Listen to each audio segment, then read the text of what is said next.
Okay.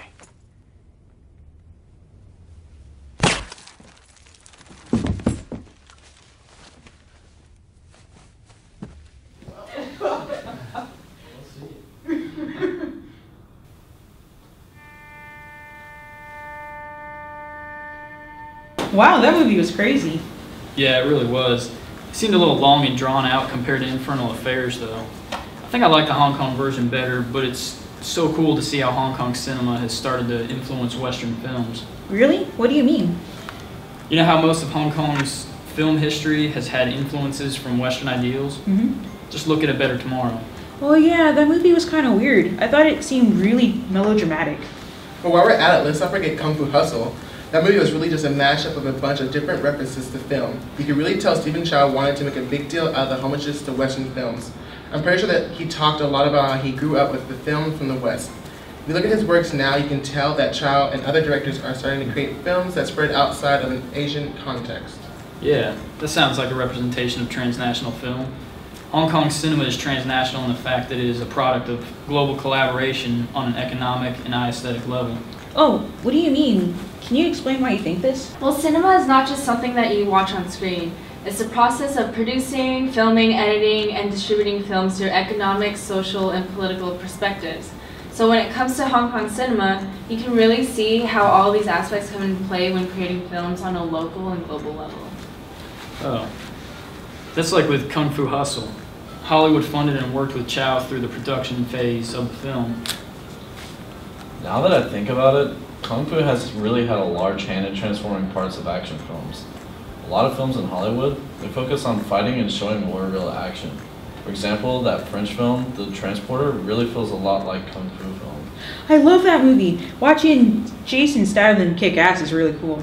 It's so cool that you can actually see the action unfold in front of you instead of just being behind the scenes. Exactly. That real-time action is a product of Hong Kong cinema's Kung Fu.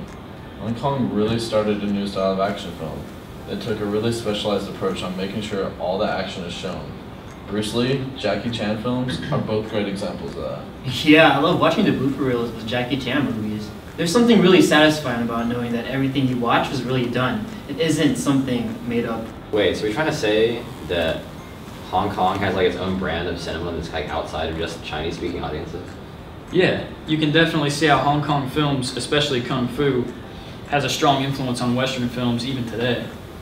They discuss things that people from all nations would be able to understand, but with their own cultural twist. Okay, I think I can kind of get it, but how does that relate to like local cinema? For example, there's Love and Turn and Come Drink With Me, because they both look at the traditional aspects of the past. Love and Turn is very representative of the Peking opera cinema, and in Come Drink With Me, Kung Fu definitely emphasizes the wuxia genre, which produced a lasting influence on Hong Kong cinema. King Hu basically created a new surge of wuxia films with Come Drink With Me. He combined local and national styles into the film, such as the Chinese mythology behind the female knight-errant, along with choreographed and dramatic action sequences that were popularized by Chinese opera. Oh, so that's why they were hopping around and gliding dramatically like they were dancing. Yeah, and King Hu also mixed in samurai elements from Japan and used Western editing techniques like tracking shots and montage editing. Like Spider-Man? Well, yeah, but he still kept his ties to the national history and tradition of chivalry in the face of the moral dilemma, even with female characters. Oh, that's right. Golden Swallow's character in Come Drink With Me is easily able to transform from masculine to feminine, both physically and psychologically. Oh, cool. And there's still a lot of elements that were made popular by Kung Fu that are still used in today's films, right? Like what? Like Crouching Tiger, Hidden Dragon. There's 3 awesome female warriors, but Yu Shulian is obviously the most like Golden Swallow. She's devoted to her purpose, a strong warrior, yet a respectable woman. Wuxia fell out of favor, but the film proved to be very popular with Western audiences, but sort of so-so with Chinese audiences. Wait, Wuxia fell out of favor? It didn't exactly fall out of favor, but Hong Kong cinema was being reshaped to gain attention from the West for stars like Bruce Lee and Jackie Chan. So as Hong Kong stars became more internationally popular, the need for box office assurance rather than national identity became more essential. Another wuxia film director, Zhang She, started the next wave of wuxia films that were stylistically more different than King Hu's. Well, I think one of his greatest contributions was probably making cinema strictly masculine. He completely removed the female knight errant from the forefront and placed male characters there instead, just like in One-Armed Swordsman. How does someone make a film masculine? Zhang used more violence and themes of moral ambiguity to define his male characters. There's more blood and gore and arms flying off. A lot of Western films like Kill Bill were influenced by his style. Zhang Shi does still maintain a focus on the traditional themes of wuxia. However, he introduces the idea of moral ambiguity, which is evident in the shadiness of his male characters. Are they teetering on being good or being bad? He also mixes honor and loyalty with revenge, which adds to the ambiguity of his characters. I also noticed that his male characters also tend to have their shirts off and just like have their bodies exposed all the time. But why doesn't King Hu do that with the female body? Well, it's emphasized through gender fluidity. The art of opera and dance mixed in with their fighting and mannerisms solidifies their feminine and masculine traits, which is fundamental to Tiao's idea of forming through Zen, a traditional ideal of antiquity. The maleness and masculinity of Zhang Shi's films resonate with a more modern and global audience who admire power and strength in action films. Like they even dubbed the films in Mandarin to seem more masculine. And that's another reason why Hong Kong cinema represents transnational cinema.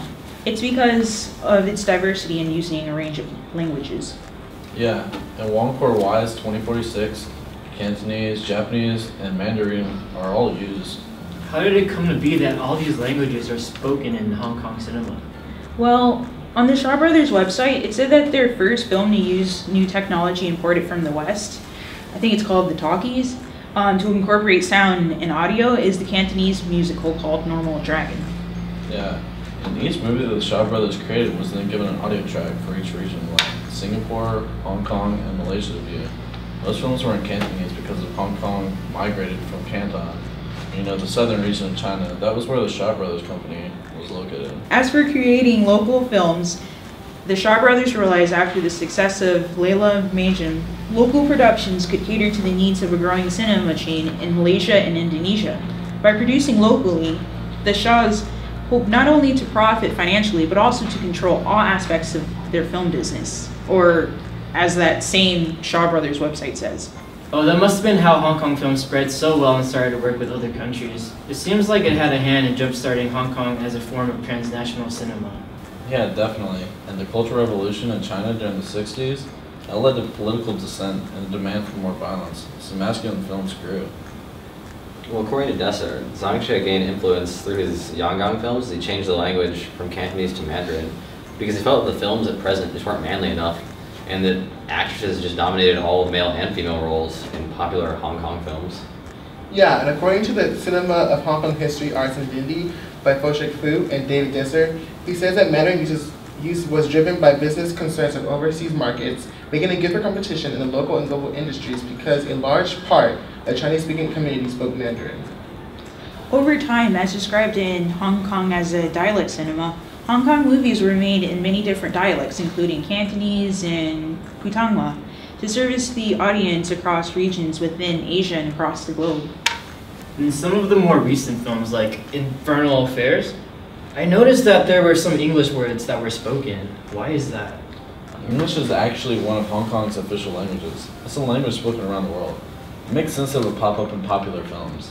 I don't know about you guys, but I think the different tropes you see in Hong Kong cinema do really play a huge role like around the world. Why do you say that?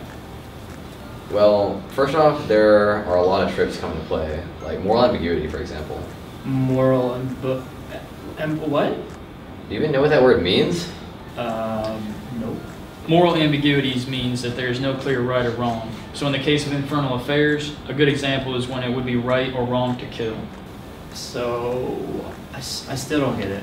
Alright, remember when Andy Lau had an internal conflict with whether he was a good person or a bad person? Yeah. That's how moral ambiguity played a part in the film. Okay, so what are you trying to get at? Okay, well, take Fist of Fury, for example. Alright. Remember when Bruce Lee didn't fight because of the necklace? Mm-hmm. Well, the necklace represents the vow he made to his mother, promising he wouldn't use Kung Fu anymore. Well, when his necklace broke, what happened? He got mad, he fought everyone. Exactly. That was the reason he fought. What I'm trying to say is this trope has a big influence in Hong Kong cinema, and importantly towards the rest of the world. The Matrix is inspired by John Woo's films, if you didn't know that. What was the biggest moral ambiguity in that film, by the way? Is it when he had to choose between the red pill and the blue pill? Yeah, exactly. Neo had the difficult choice of deciding what is right and what is wrong. You see the pattern how this trope plays a big role globally now? Yeah, a little bit. I guess people have to make choices depending whether they think it's good or bad. There are also a lot of common concepts that come up all the time in wuxia or kung fu films. Take the master-student relationship, for example, or the rivalries between martial arts schools. Things like these come up so much in these kinds of films. But isn't it weird though? It's not like we have that here. Yeah, but don't you think it's still pretty easy to follow? It's a global idea that anybody can understand regardless of their background. That's one of the things that made kung fu films so popular in the West. You know what? If you put it like that, it's so simple. How about we all just agree that Love Eternal is the best Hong Kong film ever?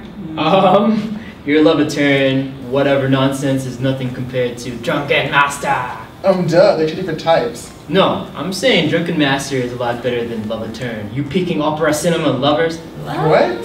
Hey guys, I never really thought about it, but Hong Kong cinema really has played a big role in a lot of the movies we saw when we were growing up.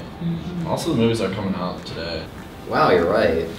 You know what? I think we should celebrate by getting some Chinese food. I second that. Yeah. I don't know about you guys, but are you guys down to come drink with me? Because I'm gonna be like the Drunken Master. Oh? Or nah. Let's just get Chinese food. Okay, yeah. Let's go.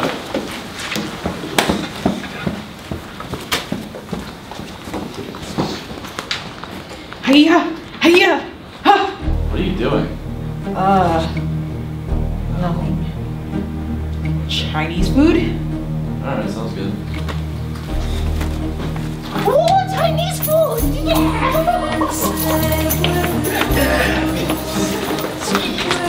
Yes!